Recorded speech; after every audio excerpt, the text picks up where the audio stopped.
Welcome to the deep dive.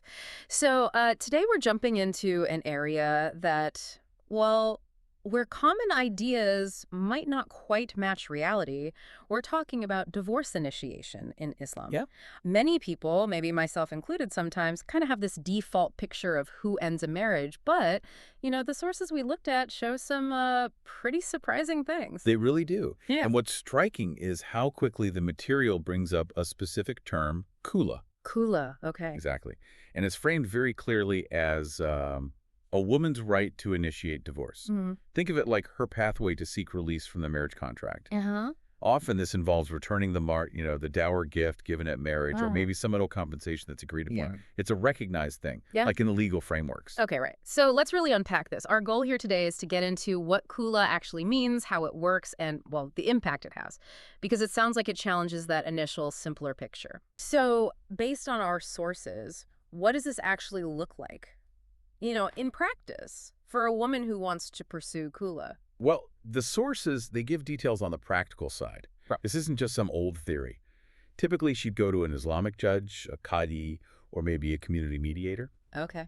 And she basically states formally that she wants out.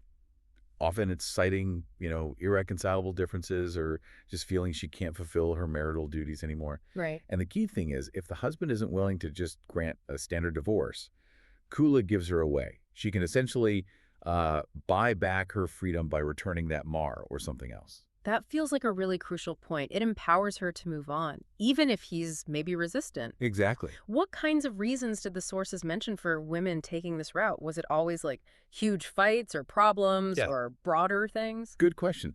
The sources actually show a whole range. It could be a fundamental dislike, like a real aversion that's developed, or maybe just deep incompatibility that makes things impossible for her. Mm. It's not always about assigning fault, It might just be that the marriage itself has become a source of distress for the wife. We even saw mentions in the materials, like historical rulings, where judges helped facilitate Khula, even if the husband hadn't technically done anything wrong. Really? Yeah, simply because the wife expressed she couldn't bear living with him any longer. That kind of flexibility really highlights, I think, a concern for her well-being within the marriage itself. And this isn't some modern reinterpretation, is it? Did the sources say anything about how long this has been recognized? Oh, absolutely not modern. That's Oh. something the sources make pretty clear. Khula has very deep roots. Goes right back to the time of the Prophet Muhammad. Wow, okay. Yeah, there are these well-known historical cases, like the wife of Thabit ibn Qais. She went to the Prophet basically saying she couldn't stand to live with her husband any longer. And what happened? Well, the Prophet advised her to return the garden her husband had given her as Mahr. She did, and then he permitted the divorce.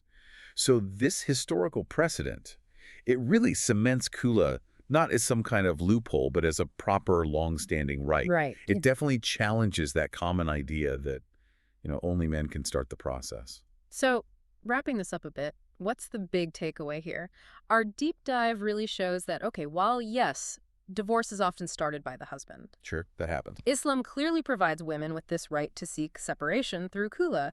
And this process, often involving returning the Mahr or other compensation, it demonstrates her agency, her ability to end a marriage if it's just not working for her. Exactly. And if you connect that to the wider picture, it just underscores how important it is to look past the sort of general assumptions. Mm. You really need to dig into the specific rules and rights that actually exist within these complex systems, right? Yeah.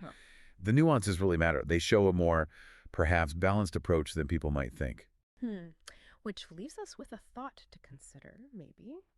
Where else might our understanding of complex topics be a bit incomplete, just because we haven't really taken that deeper dive into all the different facets?